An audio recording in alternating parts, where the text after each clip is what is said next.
So welcome. Is it me or is it my Scottish blood that... It's really warm, isn't it? Yeah. Perfect weather. Thank you, Jan. There's always perfect weather, isn't there? Welcome, and I know that there's a lot of people on holiday and various things, but it's great that we're able to come and to worship God together. I better make sure I know what I'm doing.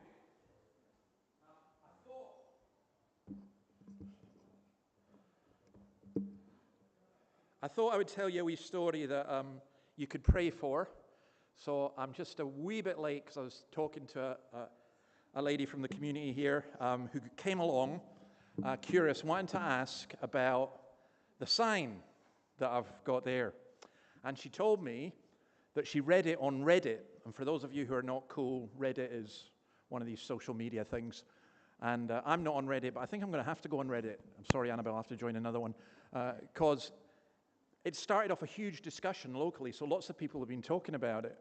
And they wanted to know what was the church saying, and were we, the battle for Bowman Street, were we tough love, or, were we going to be soft and all this kind of stuff? Because people around here are very concerned about what's been happening. So anyway, as a result, after the conversation, she said she's going to get some of the local community leaders, and they're going to come and visit and have a chat about stuff. So please do pray about that. Because, as I said to her, I think there's primarily a spiritual issue involved. We are here to worship, and thank you to the guys who've come and prepared for this. We're going to start with the song, Shout to the Lord. Let's stand and sing this.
Please have a seat. I forgot to say welcome to those who are online. A couple of people contacted me who are normally here and that you're just watching online, so God bless you as you worship together with us in that way. Let me pray. Lord, we thank you that we're able to come to you. We thank you that in the midst of what is a hot day, what for some is a busy day, in the midst of a holiday weekend, with so many things going on in our lives, you have given us the desire to come and hear your word. So we pray that you would bless us with your presence, that you would watch over and protect us and guide us in all aspects. Lord, some of us come with so many concerns, and we pray that you would help us to overcome these and to be able to look upon you. In your name we ask it. Amen. Okay, the song is, we're going to sing again, All My Ways Are Known to You.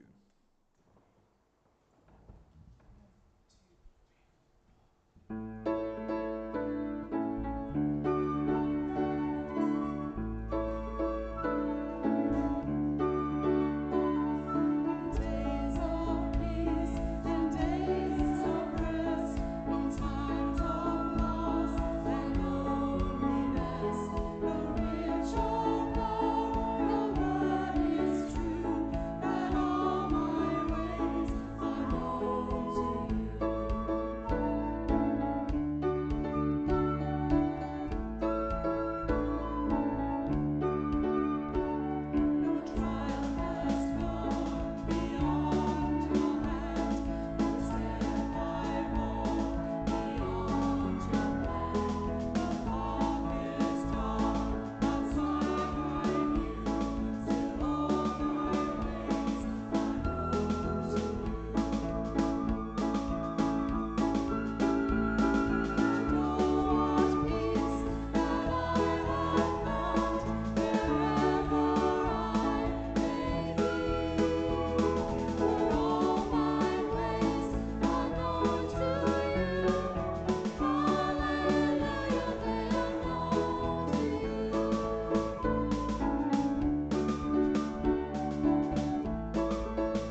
Great. Before we do the reading, just a couple of notices. There will be refreshments next week, which I know that, Catherine, you'll be delighted at because it's your birthday as well next week, isn't it? So, yeah. And you told me your age, and I'm not gonna let anyone know, okay? So, and then Bible study. There's a ladies' Bible study that Animal's doing at 10 o'clock on Tuesday. And if you'd like to come to that, then please do so. They're looking at the book of Philippians, which is just a great book to look at. And then one other thing. Esther, no, I'm just going to come up. I'm so used to this. Come up, say hello. It's nice to see you. You're in church this morning, and you're back again. That is fantastic. You get double gold stars. Okay? Hello, sweetheart. Do you know, I remember when we used to go to church morning and night, and I was just a wee boy, and I loved it because afterwards my mum got us ice cream and stuff. I'm not saying that should happen, but I just loved coming. And I remember our youngest daughter, one time she said to me, Dad, why don't you make everyone go to night church because it's better? And I don't know if that's true, but it means you get to stay out of bed a little bit longer, don't you? What time do you normally go to bed? Oh, this is still too early for you, isn't it? Yeah. You go to sleep at any time, okay. So I know what your mum and dad are up to. They're bringing you here to try and tire you out, so it's great. No, it's really, really nice to see you both. And your mum and dad as well, okay. It is. Right, Annabelle's going to read, I think, and then Gail will pray.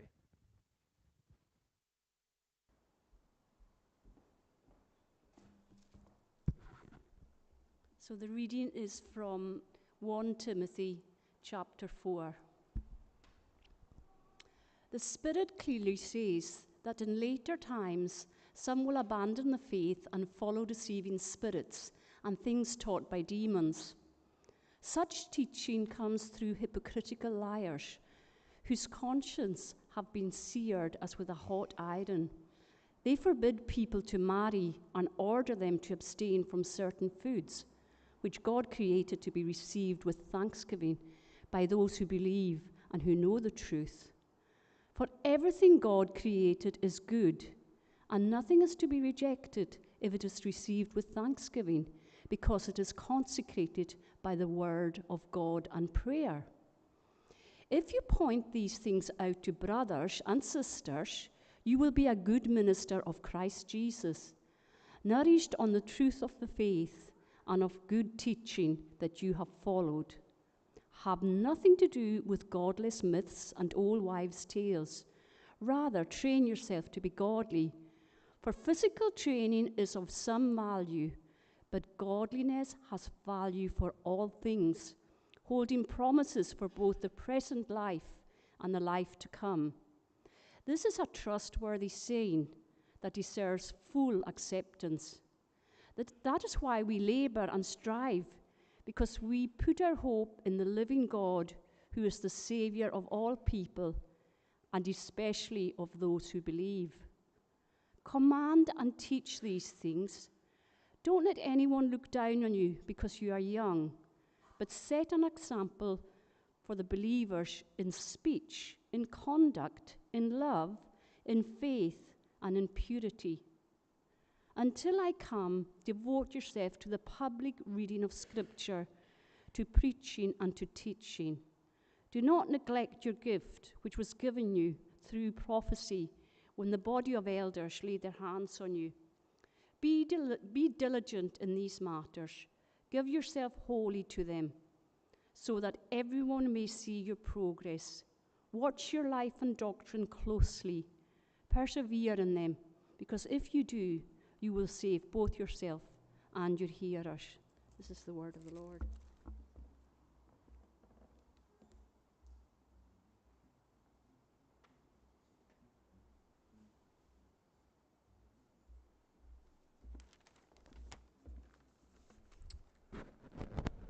Let us pray. In 1 Peter 2, it says, we are a chosen race, a royal priesthood, a holy nation, a people for God's own possession, that we may proclaim the excellencies of him who has called us out of darkness into his marvellous light. We claim and lean on this promise today. May the people we are in contact with see we are a different people. We pray that you will help us to proclaim your excellence to the world and to share the good news of your love and to show grace in all situations. Make us new and holy and valuable to you through the work of the Holy Spirit. Forgive us of our sins and cleanse us, and make our hearts and our lives pure, so we can bring you glory and live for your honour. Comfort and heal, merciful Lord, all those in our congregation and greater community who are in sorrow, need, sickness, or any other trouble. Give them a firm trust in your goodness. Help those who minister to them and bring them into the joy of your salvation. Father, hear our prayer through Jesus Christ our Lord. Lord, we lift up Pastor David and Annabelle and families today. Grant David wisdom and strength to shepherd the flock. Grant Annabelle good health as she supports your work in Scots, Kirk. We recognise the pressures and complexities of ministry households, often bear behind the scenes. Lead, nurture, guard, and protect them. Heal over any wounds and give them a fresh consecration. Shower them with joy, blessing, and peace. Heavenly Father, we come before you in this new year in the name of Jesus on behalf of Australia. You said, Lord, the heart of the King is in your hand. Direct the minds of our Australian Prime Minister, Anthony Albanese, and the newly elected President, Donald Trump. Bring forward legislation that is God-honouring, where justice and righteousness is upheld. May they be surrounded with voices of influence that speak in agreement with your word. Remove those who stubbornly oppose righteousness and replace them with men and women who will follow your appointed course. Revive us, O Lord. Thank you that we have a God who hears our prayers. In Jesus' name, amen. Okay, before we turn to God's word, we're going to sing My Soul Finds Rest in God Alone. Let's stand and sing this.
Okay, have a seat. Let's turn to the book of Ecclesiastes. We're in chapter 7. The words will come up on the screen as we go through this. I have to say, this is one of the most unusual chapters in the Bible. And I was going to split it into different parts, but I didn't think A, you would cope, and B, it would make much sense. So we are going to go through the whole thing. Please be patient with me. You'll see, I hope, how just amazingly and surprisingly relevant it is. I don't know if any of you, I'm looking around, probably not too many of you have ever tried extreme sports. You know what extreme sports are? No, it's just, I don't know, jumping out of a plane at 10,000 feet and not opening your parachute till you get to 100, something like that, okay? But why do people do that? Why do people actually try extreme politics? I think sometimes there's a sense of desperation and sometimes to relieve boredom. Now, what this chapter is saying overall is living at the extremes causes you to miss the wisdom of life. So in chapter 6, he's asked what is good, and here he begins to answer it, and he does it in a style that, if you know the Bible, the book of Proverbs, which Solomon also wrote, is very much a whole series of proverbs, one after the other. And it deals with aspects of life that anger or infuriate people as well. So it's very relevant. Just think of the things that annoy you. I'm pretty well sure we'll hit one of them here. Charles Bridges says this: man is constantly meddling with endless questions instead of the path of duty, the way of safety, the only way to God. So, let's read verses 1 to 6. A good name is better than fine perfume, and the day of death better than the day of birth. It is better to go to a house of mourning than to go to a house of feasting, for death is the destiny of everyone. The living should take this to heart.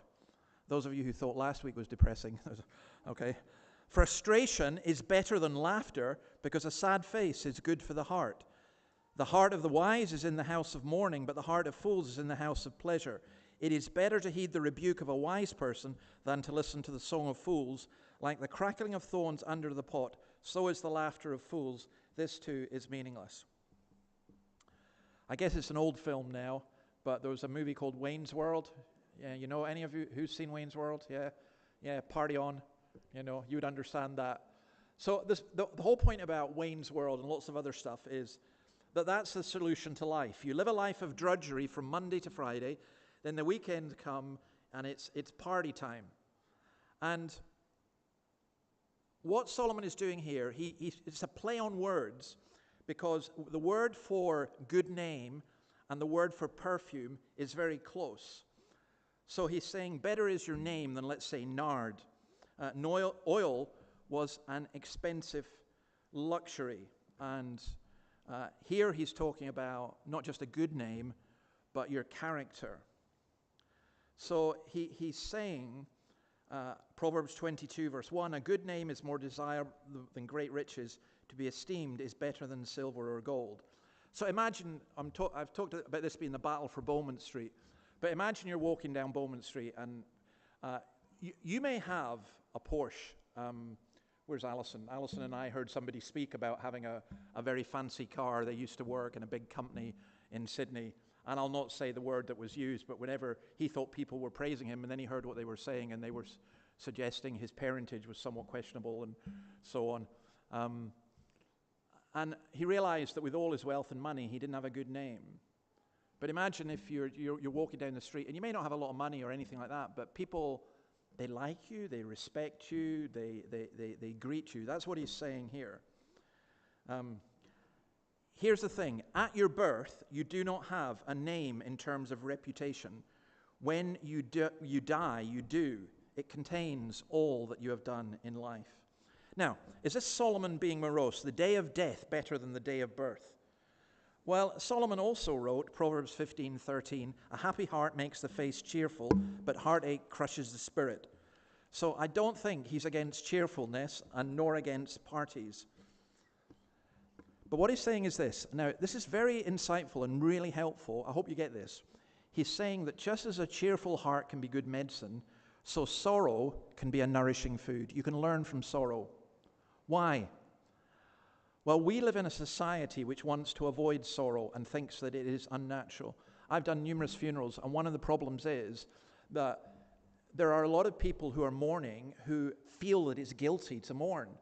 People want to come to a funeral and they want to do bright music and let's all have a laugh and let's try and cheer everyone up. And so sometimes people are not given space to mourn, which is actually, I think psychologically, that's quite harmful. I think that what he's saying here is we live in a society which wants to avoid sorrow and thinks that it is unnatural. And yet sorrow is extremely natural.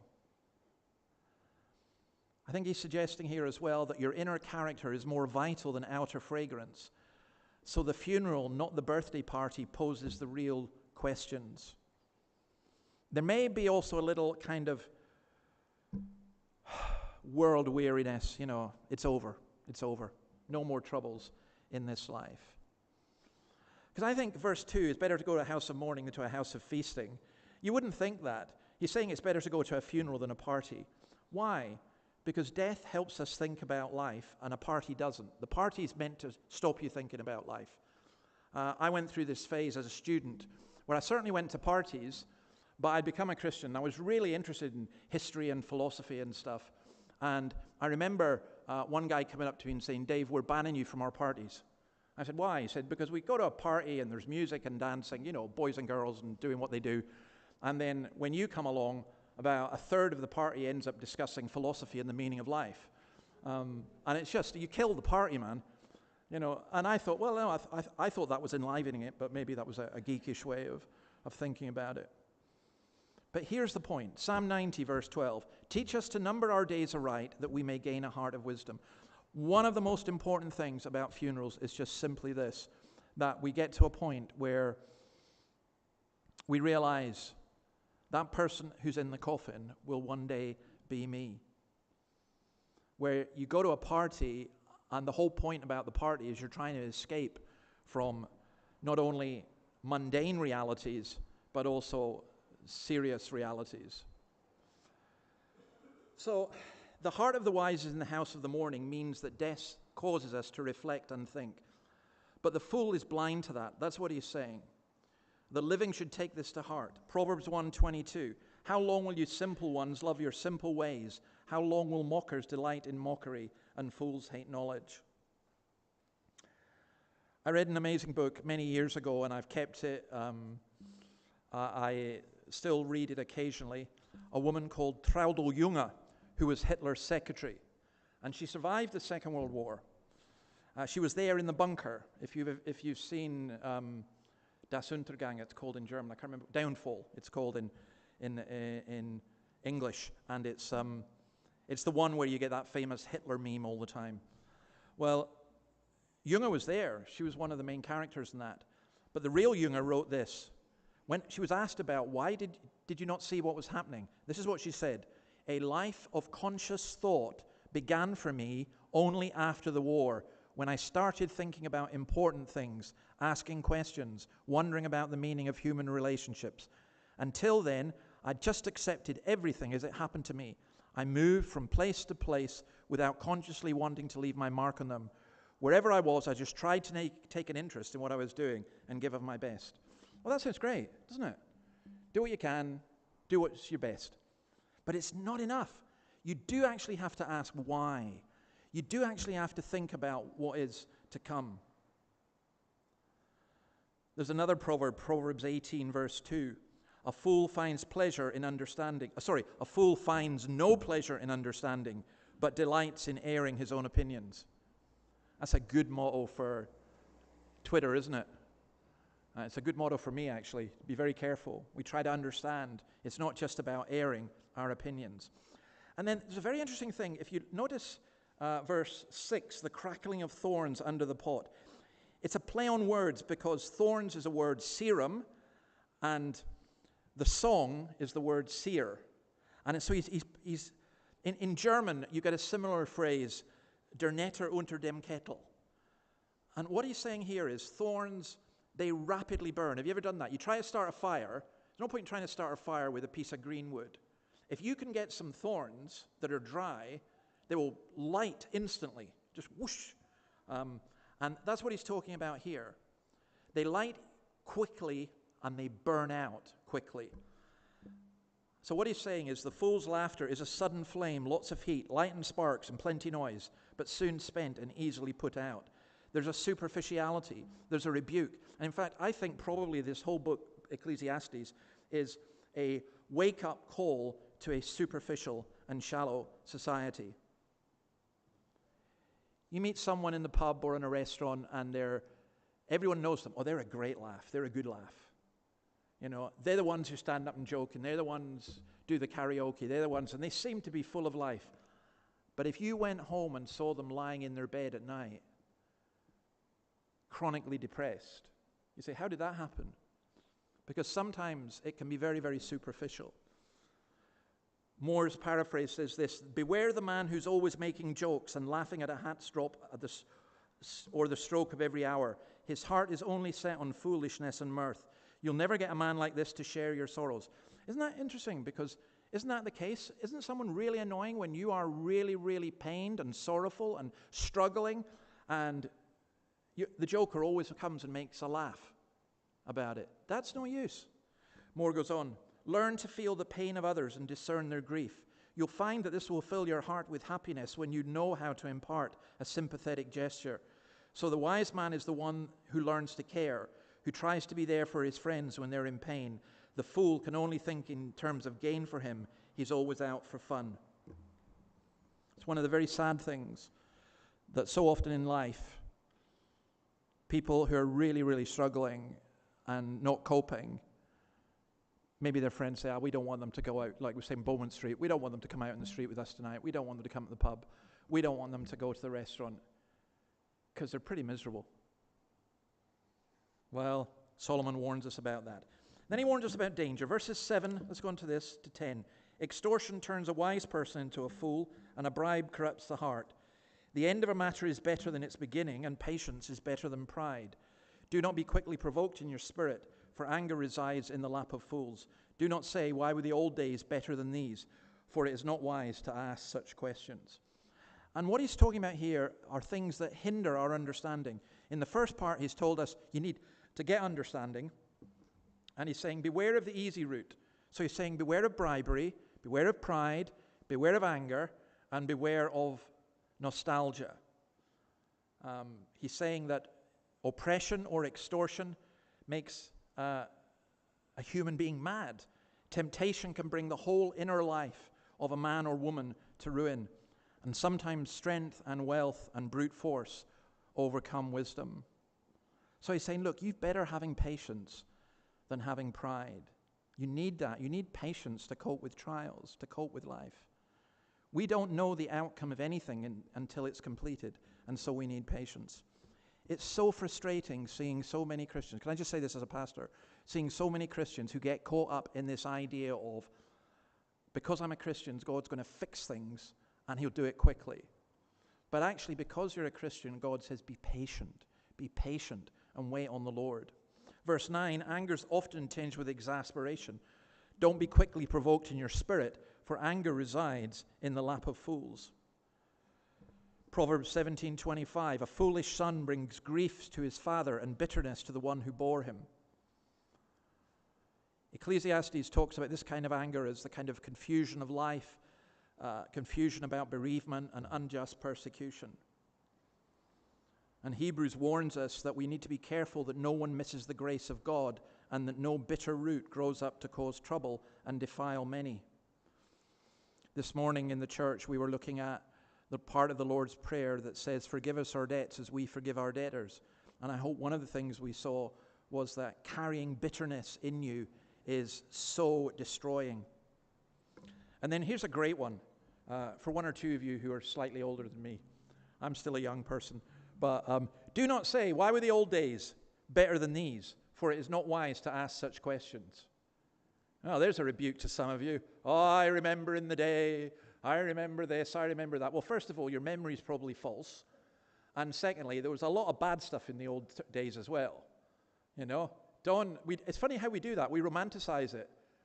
You know, I remember my old elder in the Highland village. I was the first time there, and there was church who could seat 400. We had about 40 people. And he would say to me, I remember after the war, the roads were black with people coming up the hill to the church. And I would say, oh, that must have been wonderful. And I believed him. And some of the other older people say, yeah, he's talking nonsense. The only time it was like that was when there was a funeral. You know, everyone packed in. But sometimes that's what we remember. We remember things, and it says, don't do that. The good old days are very often a combination of a bad memory and a vivid imagination. The Victorian essayist Hilaire Belloc says this. I love this. While you are dreaming of the future or regretting the past, the present, which is all you've got, slips from you and is gone. Think about that this week. Yeah, we think about the past. Of course we do. And it's not wrong to do that. And we can dream of the future, and it's not wrong to do that. But it is wrong to do it if it stops you living for the day. Again, more. Be careful not to let your heart get angry, for you ought to keep in mind that it's the fool who lets his temper rule his life. And just forget about the good old days as if they were as great as that. The wise man will prefer to look ahead and try to make the most of what's before him, not to mourn the ghost of times that never were. So I think there's a lot of wisdom in there. Let's get more wisdom from verse 11, because this is where our shelter is, in wisdom. Wisdom, like an inheritance, is a good thing and benefits those who see the sun. Wisdom is a shelter, as money is a shelter. But the advantage of knowledge is this: wisdom preserves those who have done it. Consider what God has done. Who can straighten what he's made crooked? When times are good, be happy. But when times are bad, consider this: God has made the one as well as the other. Therefore, no one can discover anything about their future. So you ain't going to go and visit the horoscope people, right? And I'm still amazed that so many magazines, including, as far as I can see, most women's magazines, which I occasionally buy just to keep up with ladies, but I can't believe how many horoscopes there are still around. Do people believe this stuff? Well, some people do. You know, what about the tarot cards, or you go in and you get your palm done, you know, and all that kind of stuff? Wow, you really fall for that? I see a great future for you. I see something bright. You know, it's just waffle. But we need wisdom.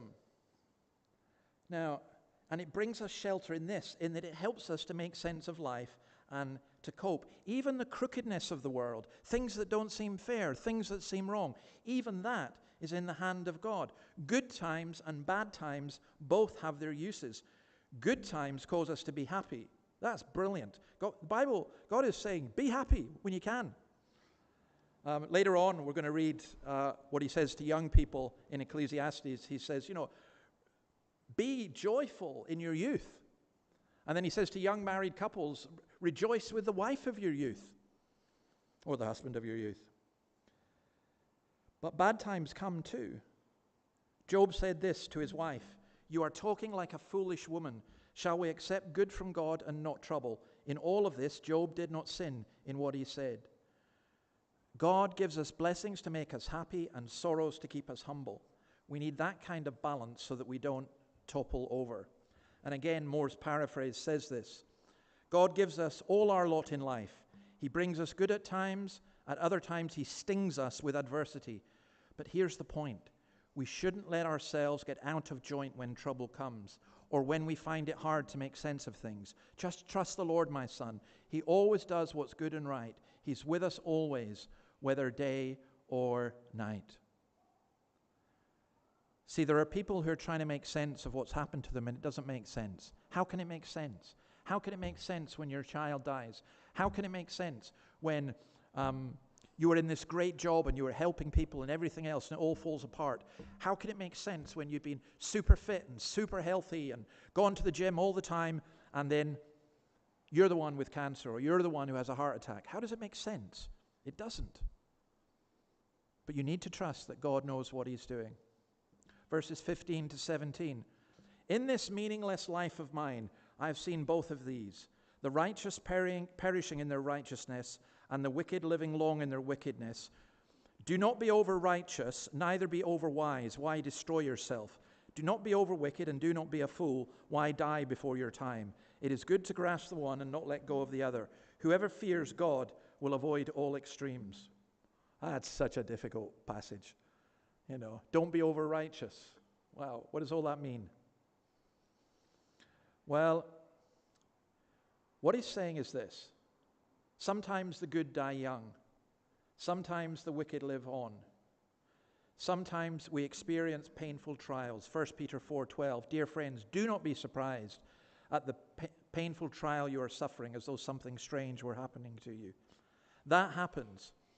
And so in response to that, he's saying, there's a danger of over-righteousness. Now, what does that mean? Righteousness is really following God's law and being like God. And he's not saying don't do that. This is a reflexive verb, and he's saying don't claim to be more righteous than you are. Don't pretend to be holier than you are. That is an awful lot. If you're not a Christian, you're here in the church, maybe for the first time, and you're thinking, the church is full of a bunch of self-righteous, judgmental people. Yeah, pretty well. Not everyone, but it's easy to be over-righteous. It's easy to be holier than thou. Don't claim to be that. This refers to a way that a person thinks about themselves and presents themselves. It's the kind of play-acting righteousness. Jesus talks about it. Matthew 23:7.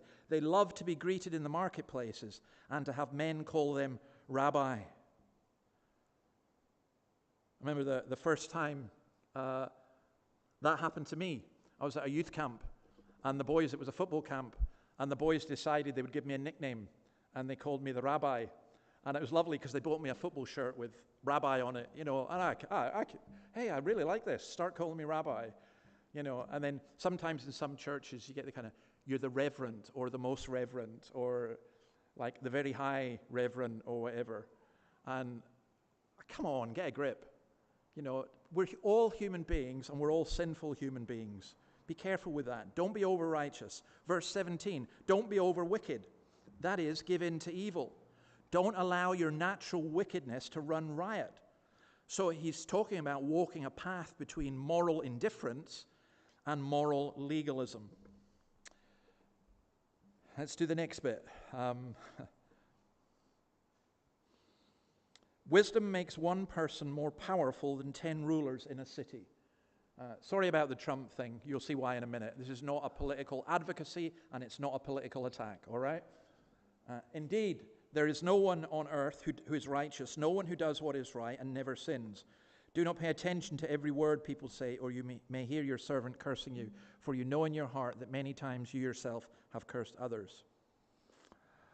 Well, I think one of the reasons that I put that up there, the picture of Donald Trump, is because he is the most powerful man in the world, And what he needs is not a bunch of followers who say, oh, you're great, and you're wonderful, and you're this, and you're that. And he doesn't need people constantly attacking him. What he needs is wisdom. The 10 rulers here, that was the city council. And he's saying, look, you're better off with wisdom than the city council. I would say that the situation that faces us in this area, the city council, I'm not dismissing them at all, but we need wisdom more than anything else. And wisdom tells us that we have a problem of sin to deal with. Look at verse 20. There is no one on earth who is righteous, no one who does what is right and never sins. That's a universal truth. It's seen in many ways. James 3 verse 2, we all stumble in many ways. If anyone is never at fault in what he says, he's a perfect man, able to keep his whole body in check. I like what Charles Spurgeon told his ministry students, that the minister ought to have one blind eye and one deaf ear. You cannot stop people's tongues, he said, and therefore the best thing to do is stop your own ears and never mind what is spoken. There's a world of idle chit-chat abroad, and who takes note of it will have enough to do. So this week I wrote an article, some of you have read and you've asked me about it, and it's kind of gone viral, and I've got a lot of response. You know what I'm inclined to do? I'm inclined to look at all the negative things, saying how evil I am, think about them, get upset about them, and then just go bang back. But I need to learn what Spurgeon says. Turn a deaf ear. Turn a blind eye. That's really what he's saying here. Do not pay attention to every word people say, or you may hear your servant cursing you, for you know in your heart that many times you yourself have cursed others. Have you ever had that, by the way? That you've heard someone talking about you and they didn't know that you were there. And they were saying nasty things about you. And then when you met them later, they were saying really nice things to you. And you want to, and then you realize, well, hang on a minute. If there was a recording device every time I've spoken about everybody else, imagine if that was all played out in front of them. No, we don't want that. So, let's go on to the next bit. We're nearly there. All this I tested by wisdom, and I said, I am determined to be wise, but this was beyond me.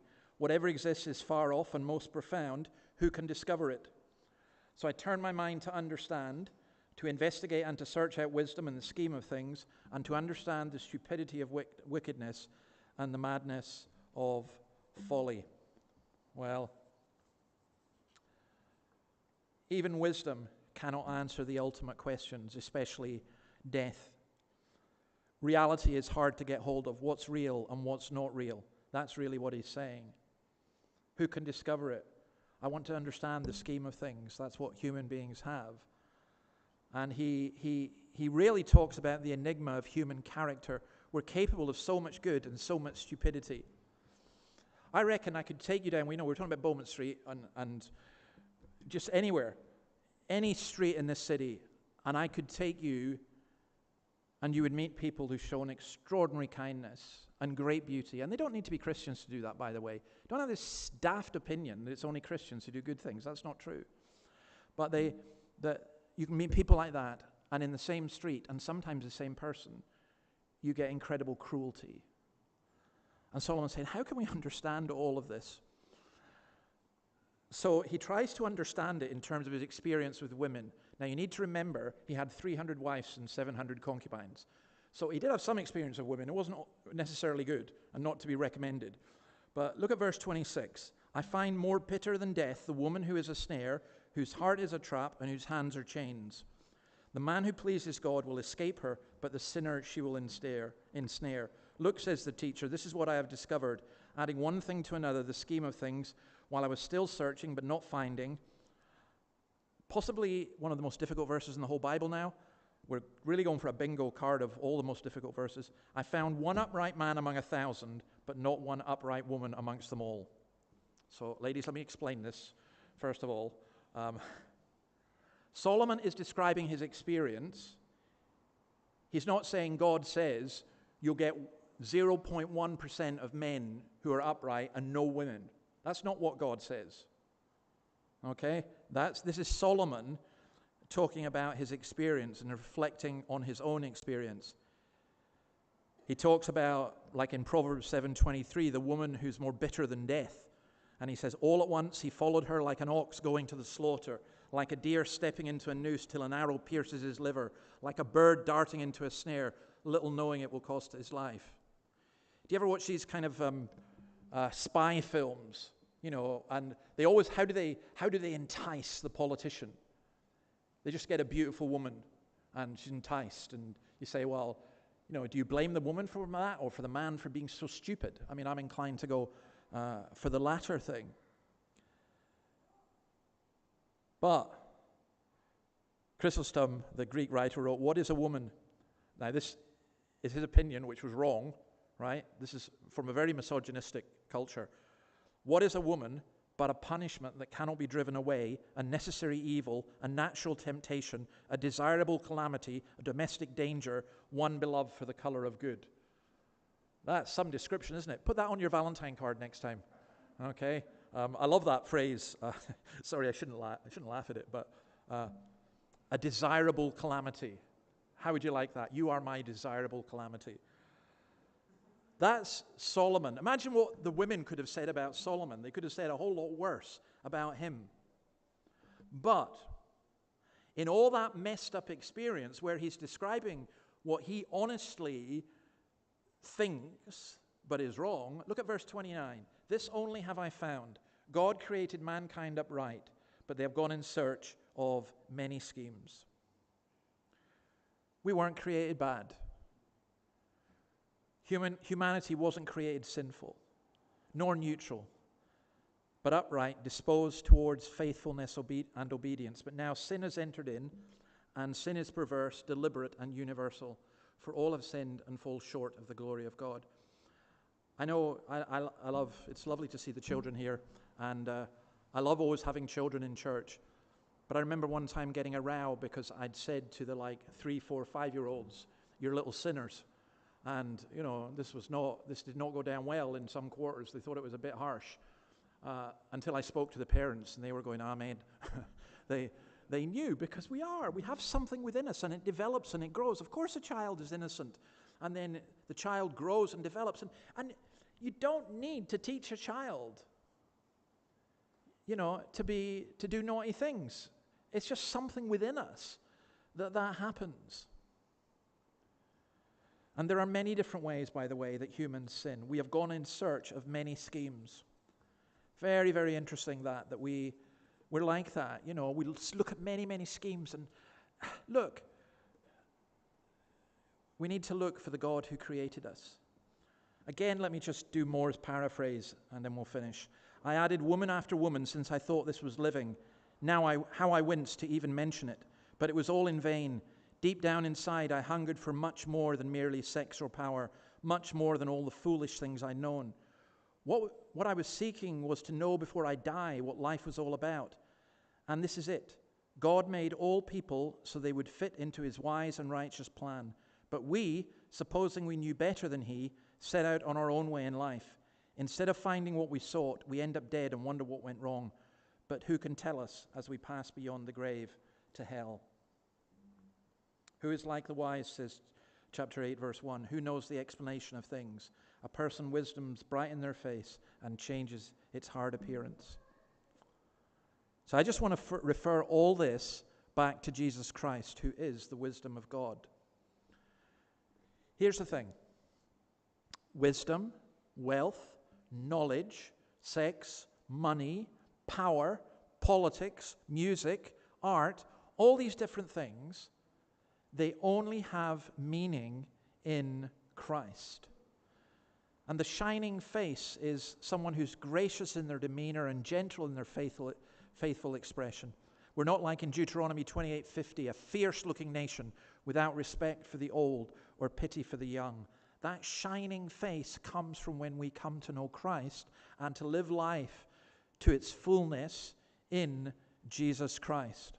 And that's why I say what we're looking at in Ecclesiastes and what we're looking at in the morning in the Lord's Prayer is directly applicable to the frustration that so many people around here feel, that they feel that the area is kind of going downhill and it's affecting their business. And I said to my newfound friend out the front, what this area needs is for more people to come to know God. And what you'll find is the vibe will change. I mentioned to some of you this morning, we went to see the Bob Dylan film, Like a Complete Unknown. For me, an absolutely brilliant film, but also immensely sad, because Dylan's music, his anger, his desire for righteousness, his longing for love, and all of that shines through in the film. And that's what people were looking for in the Halcyon days of the 1960s. Let's say, go from 65, 66, 67, 68, tune in, drop out, have a great time. The whole hippie movement is not to be despised, actually. People were looking for something, genuinely looking. And here's the point. They never found it. They never found it because they didn't look for Christ, except in California, in the late 1960s and in the 1970s, there was something called the Jesus Revolution. And I suggest you look at the film. It's there. You can get it on YouTube or on Netflix. It's a pretty accurate portrayal of what happened when suddenly thousands of hippies started discovering what they were looking for was found in Jesus Christ. And that's what we should be looking for. So I am not going to do questions because the time has gone. There's way too much. If you've got questions, just ask me at the end or text me. We'll try and do some more next week. And also, I know that you're very hot and you've been incredibly patient.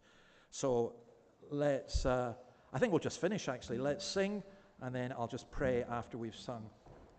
What are we singing, by the way? Oh, how deep. Oh, yeah. We sang it this morning. It's beautiful. Let's sing this. Let's stand and sing.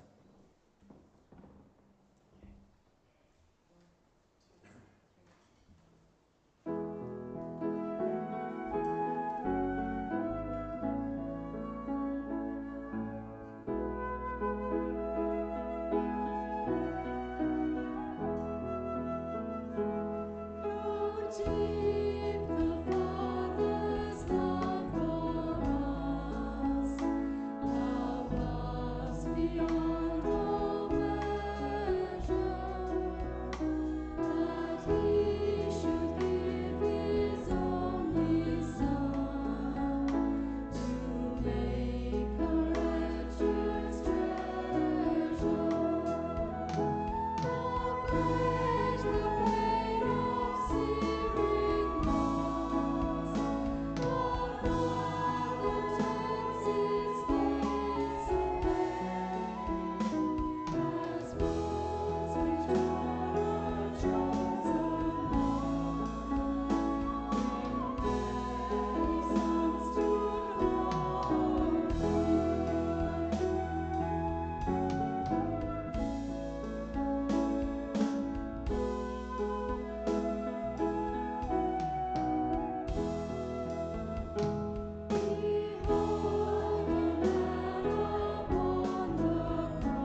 Lord, we know we live in a confused world.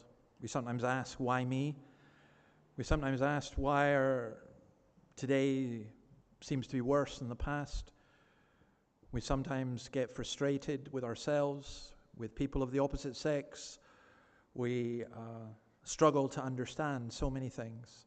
And so we bless you that, Lord Jesus, you are the wisdom of this world, that you are the one we can know, that you are the one we can trust, that you call us to be patient because you love us, because you work all things for the good of those who love you.